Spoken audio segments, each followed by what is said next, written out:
Greetings all, welcome to Everything Borrowed, where we sit down to share stories and have conversations with entrepreneurs to artists and everyone in between.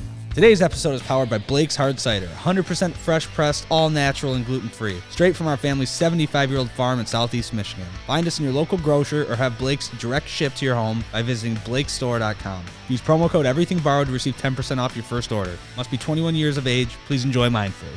Our guest today is hometown badass, former enforcer of the grind line, and four-time Stanley Cup winner Darren McCarty.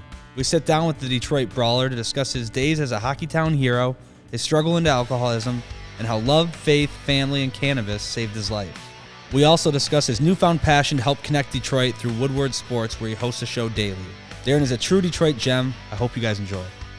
The biggest thing for me is the CBD, the CBN, the CB game, because it's your body, it's your pain, it's your sleep. And it seems like that market's growing. I mean, there's a lot more understanding of the different CB complexes, you know, and how they can help. So it's a whole world that just now is being touched. Right. And so people understand this, just to put it in sort of common sense. And I always say that cannabis is the common sense plant, right? If it makes common sense, then it probably has to do with this plant. If it doesn't, then it probably doesn't. And the one thing is that we talk about CBD. I just mentioned CBN and CBG. That's 3 of the 518 properties of cannabinoids that your body, because you have an endocannabinoid system, anything with a spine, needs this plant.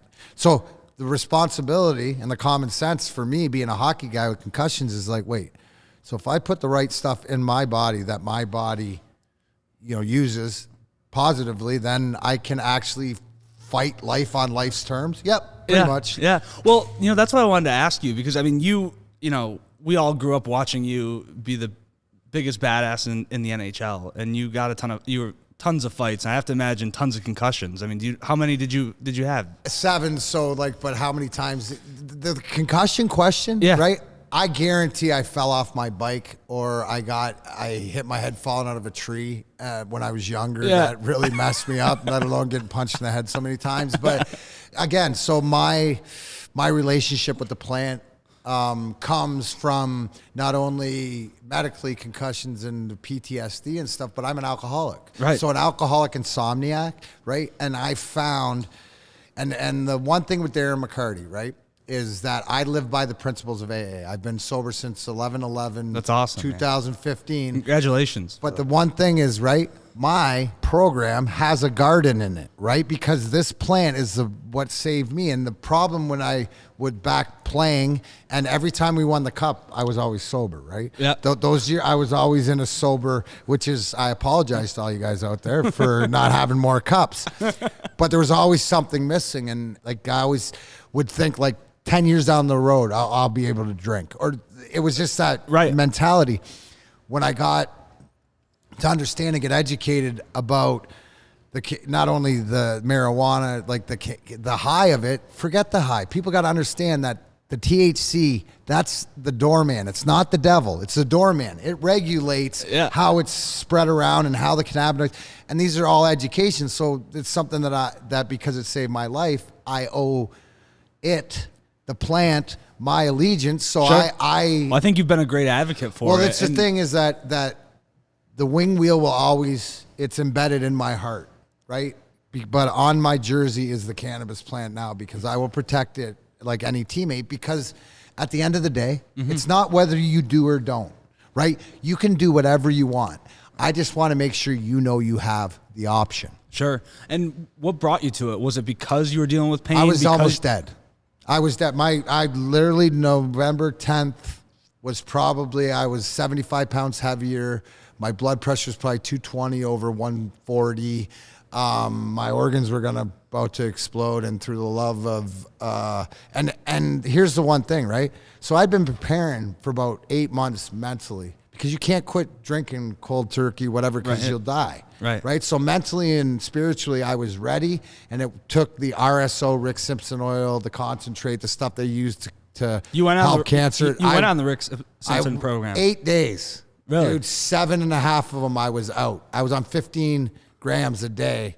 Then they cut it down, which is my system. So that's why everybody's system is different. Mine is absolutely annihilated to the nth degree as far as bringing me back. So if you would start, for example, somebody would start with a 5 milligram edible for a CBD or whatever, I'll start with 400. Okay. So it's my system, but the brilliance is now I can, because of my caregiver that I've had for 5 years, and then we work, and so I have a caregiver that we got it dialed down to my specs. So when I give my buddies some of them, it's like, these are yours. You know, it's like, these are D-Max. Okay. So they only take half of them, but it's the education of where you're at, of what you want to do. So it's like Benjamin Button, boys. The joke is, the more I use this plant, the more I educate myself, the healthier I get. The sleep's the big thing. Like, you'll hear me CBN, right? And you'll see I am gonna bring that thing out in the, because it's instead of like the edible where you take the edible, you know your dosage, you're on for the ride. You're on for the ride. The CBN is the CB family, so there's 2 levels. Take the bear down and put the bear to sleep, right? Which it's an amazing thing, and it's something that as conversations come out, because it's for people. You know, eventually it's like, you see now, you guys got the cider and stuff like that. You know, they're gonna put the CBD in the cider, put the CBN in the cider at night for a little nightcap. Sleep great, let your body work for itself, but understand the why. Why is this happening? Why is this working? And then when you understand that, because we live in a state, Michigan, that cannabis is legal, also gambling, which is great, right? Where all that stuff's legal, then you can get educated and you can ask those questions, or ask me. Yeah, or ask you. So when you look at your journey through this, it probably started out, in really just working to make your life better and trying to get out of the dark place that you were in. And, you look great now. I mean, you look fit, you look eyes clear. Crazy, dude. I mean, and so you probably didn't get into cannabis for, the money of it, looking at it as an industry, but is this something that you're focusing on from a business perspective now, as you because when I asked you questions earlier, you said, if there was a lesson someone could have told you before you got in the NHL, it'd be to understand what a credit score is. And, right. You hear about a lot of athletes who, partying, living the life, being a rock star, being the hero of Detroit. I have to imagine you were spending money, not saving. Were you good with your finances through NHL? Absolutely not, dude. We're working towards it. The smartest thing I ever did was affiliate. They hear the thing with when people say money doesn't grow on trees, they've never grown weed. So the fact that the weed's going to continue to be resilient and patient and do its thing, it's going to grow every 3 months, depending on what it is. So it's your job to put the best people around, because you've given this opportunity. For me, it's about the health and wellness. Money, that's not my thing. Yeah. But I'm a guy that's lost $6.5 million in bankruptcy because of bad deals and stuff back in the day. So I learned from my mistakes. And no, I'm not... I don't know what I make, 12, 50 million pro or whatever like that. Yeah. No, I'm not in the position of a millionaire, but the one thing is that I'm happier than I've ever been. And like I said, that all that stuff, that if it's meant to be, it'll come back. But I'll tell you this, when I go to sleep and I lay my head on the pillow at night, for the most part, I'm a happy camper. That's great. How has spirituality and your spiritual side played into your recovery? Is it daily part of your life? My life, dude. Like I always say to everybody, since I was really, really young, I always felt like I had the bat phone to God. Like I had him one-way line. Yeah. Like I could talk to him, and always had, and different things throughout my life and what I've accomplished and been. I was always told why I wouldn't be able to do things. Yeah.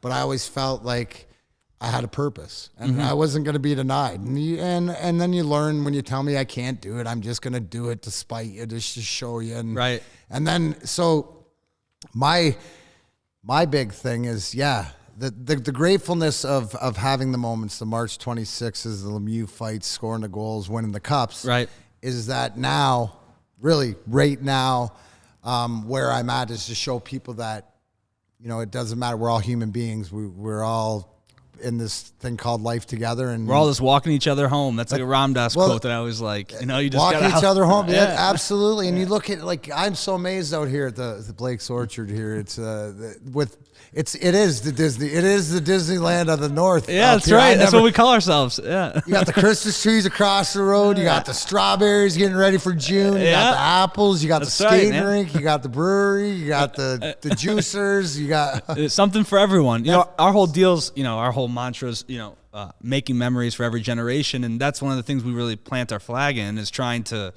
you know, create that tradition, create that authenticity for families to come out and create an experience that they'll remember, and they'll want to, you know, when they're old and they'll, you know, thinking back on their parents, you know, they'll have positive memories and they'll think of us. And, you know, we want to be facilitators of that. So everything we try to do is try to keep that spirit, you know, and I do feel like business is kind of moving into, you know, there's a lot of people who are pretty, you know, anti-big business, but I do feel like there's a shift in kind of the heart, and people are starting to, you know, operate businesses from a little bit more of an empathetic and thoughtful place.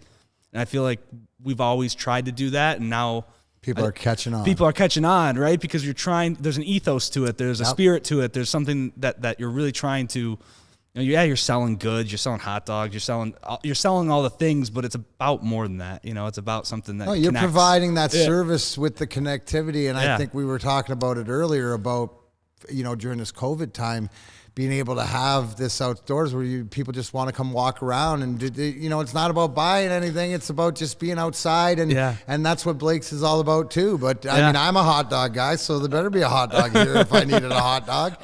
We got to keep Nick fed. Yeah. Well, that's the other thing too. You've noticed in this whole COVID thing, you see people coming out and they're back to just trying to find simple joys. It's not even all the big ones. It's like, I want to go for a walk on your farm. Can you? Yeah, come on out. See, like, and there you go. Up, I think that, that's a silver lining in this. I think that really through this Christmas season, a lot of us realize that, you know, sometimes life gets to be excess because it steamrolls into effect, and it takes something to stop to be able to realize what's important. Right. So, you know, your newest endeavor, Woodward Sports, you're hosting, and you're daily hosting, right? So it's a great, let me talk a little bit, if people have seen it or checked it out on every, you know, digital platform there is. Soon there'll be an app that when you get in the car, you can just like Spotify and all that stuff to listen to, but it's really unique. So the Woodward Sports was created by Chad Johnson, who owns the Lady Janes. He's got 168, which he owns. He doesn't franchise them out. He owns all of it across the country. You know, and a guy that, you know, his passion. You know, we're a lot alike. But his passion of always wanting to own a radio station, or, you know, like one of the things is how much money he spends on advertising and stuff. And it's all about relationships. So I also, too, like I always joke and say, hey, 2020 is not that bad if you're Darren McCarty. Gambling's legal. Cannabis is legal. I got a WJR show. Yeah, right. I got a Woodward Sports show. And doing all right. So it's about building. And like Grind Time with Darren McCarty, which I established probably about 3 years ago, and have picked it up and put it down. Obviously went on a little hiatus because of COVID and stuff, because to me it's a sit down conversation. Right. It's the Grind Time with Darren McCarty, and when you will be a guest. Thank you. You will know that you have to explain your why. Right. Your why. I have to know why you do what you do. What motivates you. And at the end of the day, you'll probably, you know, I'll ask you one question is, so, you know, where would hard work relate in there? And usually it's number one. Right. Like you gotta, what are you willing to do? So you might as well love it. But with Woodward Sports, you know, they got a morning show from 8 to 10. The Sean Belegian, who's my WJR co-host, does a Belegian and Bell show from 11 to 1 in the afternoon, and myself and Ryan Ermani from Fox 2. And Ryan's a great guy, by the way. He's phenomenal, awesome. Dude. And Tom Mazaway, who's been around, the producer forever. We're going to do a 3 to 5 afternoon show, and then I'm going to do Grind Time also on the network and stuff. And why am I committed to the 3 to 5? I love what Fox 2 has as far as the family, and it's just about bringing this conversation or doing different things to be able to come out and about and bringing people together. And that's the other thing. You know, there are, you know, we're in this digital age, but the one-on-one conversation, you know, I've done a ton of Skypes and I've had some great conversations. Well, there's nothing like just kind of being with someone, you know, and talking, because you connect. Yeah, absolutely. And one of the things I noticed, and one of the things for the show is, as we started talking to people, in the business community, entrepreneurial community, I just noticed that there wasn't a lot of conversation around, like, real conversation. There's lots of like echo chambers and people making statements on social media, but there was really no conversation, getting to know actually, when you get off your, get off your ego, get off your high horse, there's conversation to be had, and we're like 95% aligned on everything, 90% aligned. Absolutely. And so there's all of that. And then you don't get that in current media, so to be able to sit down, to talk, to relate, to, discuss things, argue even. Absolutely. That's all positive. That's all part of it. When I grew up, Yeah. and you're younger, but obviously, you know what? It was okay to disagree. Right. Right. You still respect each other. I might call you, you're a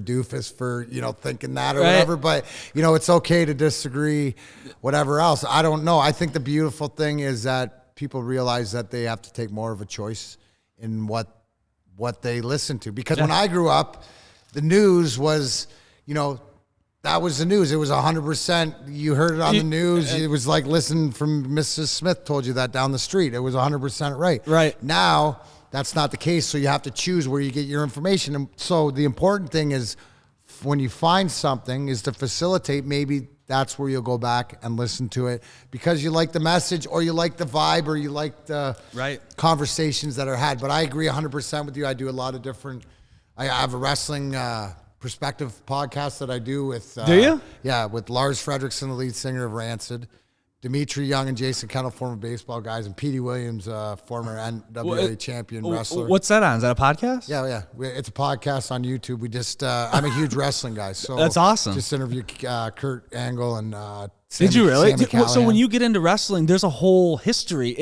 So I have a history teacher named Jason Hundy who, growing up, was trying to teach me this. I'm like, yeah, it's all fake, whatever. But it's like, it's a whole world. It is. It's insane. It's the greatest way to describe it is it's that Comic-Con subculture, like people into comic books or video games. Well, wrestling's the same way. And if you are a wrestling fan right now, and the WWE, Vince McMahon, that's always the corporation, right? That's always because that, to me, that's the the Target, the Walmart, that's the business, right? Where you got AEW, you got Impact, you got, NWA, you got all these, Japan, for the wrestlers, by the wrestlers. It always goes to what we're talking about here. It goes from the top, where your grandfather and stuff like that. It goes to the Illiches, it goes to Steve Eisman, it goes to who's leading the way. Yeah.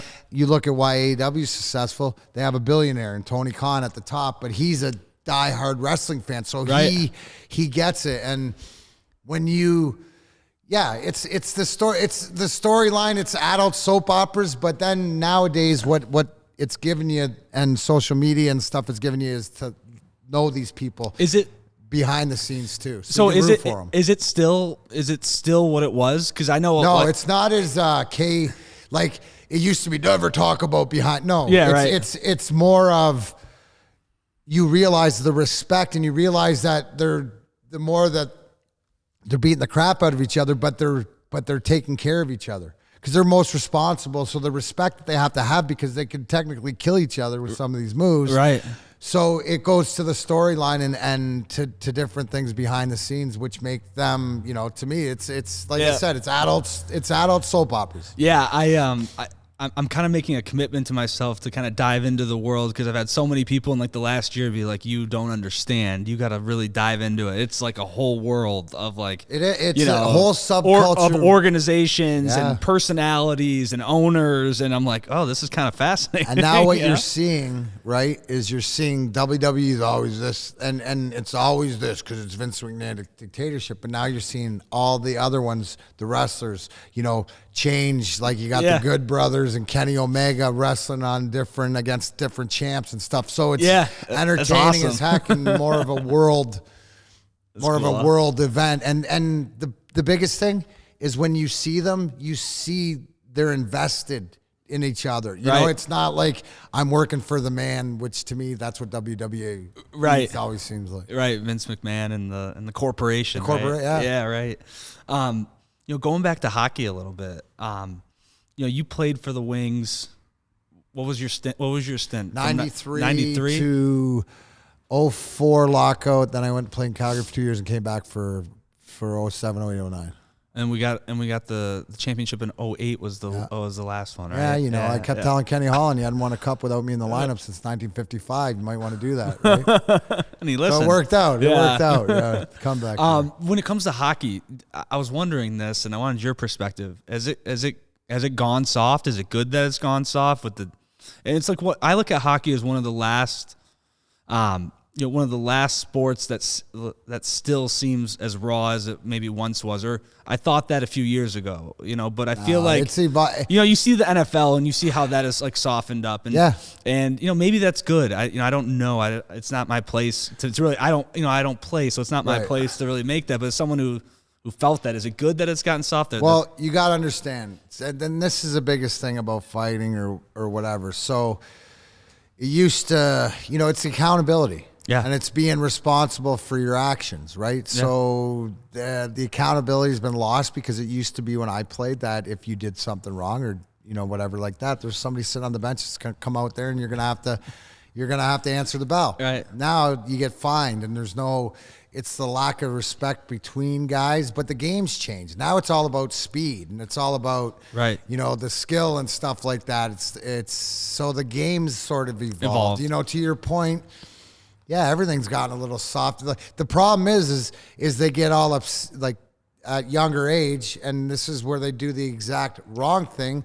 Like here in Michigan, right? The body checking age used to be peewee, and they got all upset, and then they moved it to Bantam, which is later, which is wrong because at 14 you got one kid that's 6'2", 220, and you got another kid that's 4'10", 90 pounds, right? They should move it like we grew up. When you first play, so you learn how to take a hit and stuff like that. So, soft is it's not guys the right word. Talent. That's not, but it's a different game. Yeah. It's not as in all sport. It's weird to see. I've noticed that all sports have kind of evolved to that speed over power kind of mentality, and you see it in football. You see it everywhere. You see it everywhere. Basketball. You'll never see the bad boys. Oh no. Again, you never see that type of physicality in sports. I mean, athletes they're too valuable to the organization to be. Well, it's money now, right? It is, because I think, right? All the things are $1 billion teams now. You're dealing in $1 billion organizations instead of $1 million. The guys are getting paid more. They're all asset. There's reason. You can look at reasons for it, and at the end of the day, I'll say, thank God I played when I did. Yeah, right. I think I know the answer to this, but who's the toughest motherfucker you ever fought? Oh, yeah, I talk about this all the time. My first year, so you're trying to establish yourself fighting everybody, and Joey Kosher was playing in New York. And Joey Kosher, I don't know if you know this or not, it is well documented, the only thing more lethal than his right hand is Thor's hammer. That is true. Anyways, I squared off with him in the corner at Joe Louis Arena, grabbed each other, threw a punch, I ducked, he took a piece of my helmet off, we ended up in a headlock, hit our heads on the ice. He looked at me and said, "You all right, kid?" And I looked at him and said, "Thanks for not killing me, Mr. Kosher." And the funny part of it, the moral of the story is a few years later, the three biggest moves for us to win the Cup in '97 was Brendan Shanahan, Larry Murphy, and then Joey Kosher out of the beer leagues because his nickname's Papa, but Scotty realized he was the father to all us young crazy kids, the grindliners and the points and stuff like that. That sort of... He kept us in check, more so to speak. But still, he's the president of the alumni, so one of my best friends of the day. Yeah, that's awesome. Thanks for not killing me, Joe. Yeah. So he was down in the beer leagues, and they brought him up. Yeah, Scotty. You guys were just too wild. Well, we needed we needed the tough. We needed that extra toughness because when I got to be the toughest. When I'm the toughest, then you want me being the second toughest. Yeah. You want me being the lead dog. So when you have Joey Kosher behind you, then it also, because it's not about the intimidation, it's being able to use the ability to play because, Joey was the one who started on the grind line, allowed me to play with Stevie during the game and start the game and end the game with those guys. Who was your hockey hero growing up? Did you have one? Yeah, Rick Tocchet. Yeah? He was the captain of Philadelphia and he was a scorer, a fighter. I loved all around. Right. Guys like that. What when you look at your life moving forward, it was kind of well documented in the Metro Detroit area, you know, your ups and downs and all of that. And I felt like you were pretty open about it. Absolutely. And I think that's great for so many people that are also going through that up and down. But you seem like you're in a great place, you know, a lot of great things going on. When you look at your life moving forward, is it building this connectivity in this community in Detroit? You know, obviously you got a lot going on with the CBD. But when you look at kind of setting your goals as you look forward, what's inspiring the journey forward? Because you seem to be, you know, heading in a great direction in multiple different areas. But I'd like to be the tour guide. I'd like to be the narrator. Yeah. I'd like to be the facilitator of people. Yeah. You don't know him, you don't know, you know, this is to introduce people, to give them options, whether they choose them or not. You know, just the one thing, which I'm grateful for, not only to be alive, but I have lived transparent. You know, that was very therapeutic. I wrote my book in 2012, My Last Fight, True Story of a Hockey Rock Star, which we're making it into a graphic novel right now. So it's gonna be awesome. Pretty cool concept because we got to add all the good stories in there. Yeah. And so one thing is the people, right? And I'll continue. You know, I'm excited. What I'm excited is when we get back out in public and can do like a tailgate. And I'm excited to be, you know, an integral part of this Woodward Sports, launching it, moving forward, and just, you know, to meet the good people, just the people with the same, you know, mentality of it's about, you know, the we and it's about good people, pure intentions, and what is it? You know, you don't know this person. Oh, you should know this person, or check this out, or check this out. And because here's the bottom line. I think what we realized in the past year with everything we've been through is that, you know what, whether you're a citizen of this country, that you should make your own decisions. And I think that, you know, making your own choices of what you watch, where you go, you know, what you eat. You know, a lot of decisions are being made for you right now. Right. Can't go anywhere, but so you can come out to the apple orchard. Yeah. But, you know, so it's to be the facilitator, to be the conduit, and not only to this area, but be, you know, a voice of this area. Yeah. Well, I think to everybody out there. And I'm really excited because the biggest thing is the CBD products and the hemp products and stuff are e-commerce, which means they can go all over the world. So eventually, when everything is copacetic, then, you know, everywhere we'll be able to have the option of using stuff that I created. That's awesome. When you know, I think you're such a great ambassador for what I feel is, you know, Detroit sports and Detroit ethos. I mean, I think, you know, there's an association with Detroit as gritty and hardworking and not flashy and, you know, no bullshit, right? And I feel like you're a great ambassador for that. When you look at that embodiment of you know, our historic sports teams, and you look at where we're at now professionally, you know, we've kind of, you know, we've hit a rough patch, and I think that there's some really great rebuilding happening. But you know, it's just, I feel like I got spoiled growing up. I mean, you did. You know, with all the great teams, the Pistons, the Red Wings, you know, Lions were still holding out for forever. But you know, think about me, dude. I've been a Lions fan my whole life too. So yeah, I mean, you're still waiting. We're all waiting. So you know, when you look at Detroit as like maybe a middle market team, they say that sometimes, and, you know, doesn't have the supporting.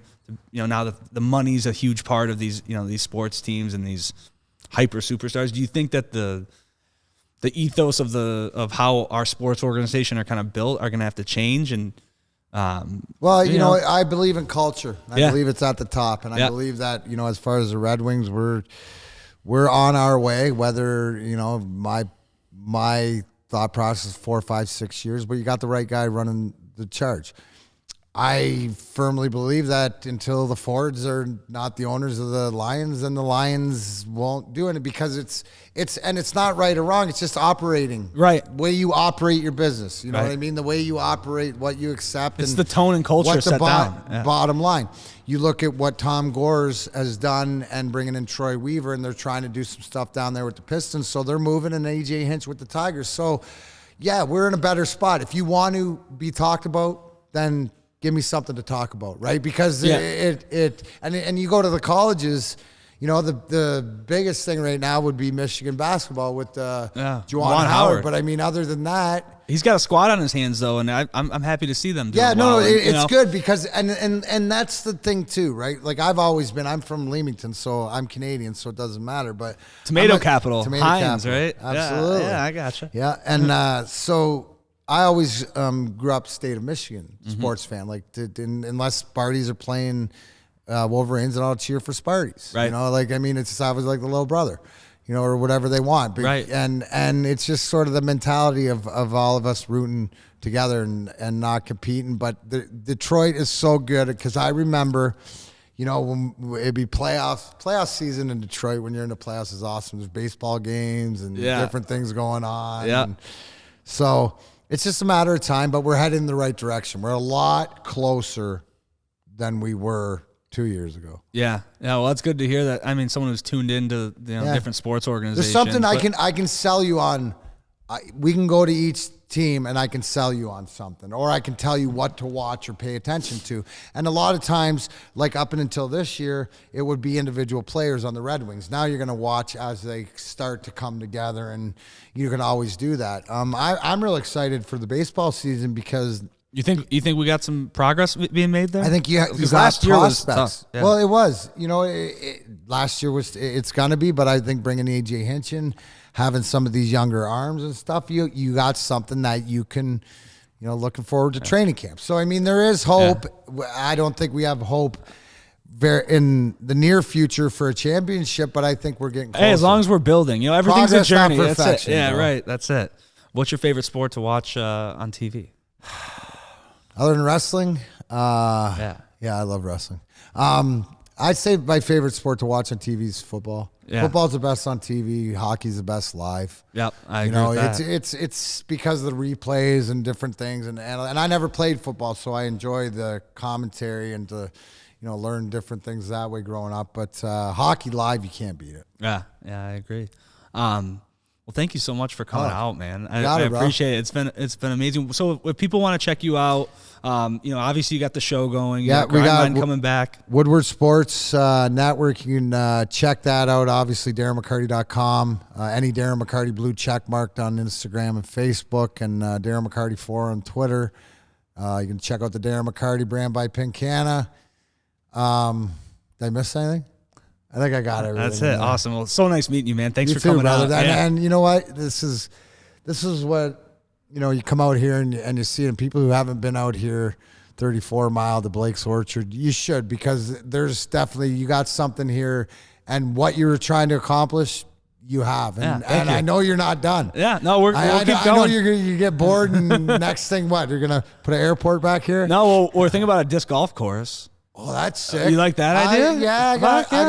I've been known to Aka disc. There you go. All right, we'll get you out here. Wow, that'd be sick. Yeah, disc right? golf course, yeah. Smoke some weed, go, all throw about some it, discs, bro. man. All right, dude, we'll do it this summer. Sounds good. All right, man. Thanks for tuning in, everyone. You can find Everything Borrowed on YouTube, Apple Podcasts, Spotify, and iHeartRadio. Show your support and drop a 5-star review to help more people find our channel. Don't forget to subscribe. Stay up to date with us on Facebook, Instagram, and everythingborrowedpodcast.com. EBP is produced by Chelsea Cox, Jason Brown, and Vox Adams. Edited and filmed by Nick Ferguson. Art is by Adam Yarborough. Everything Borrowed is an After Hours Media production. Copyright 2021.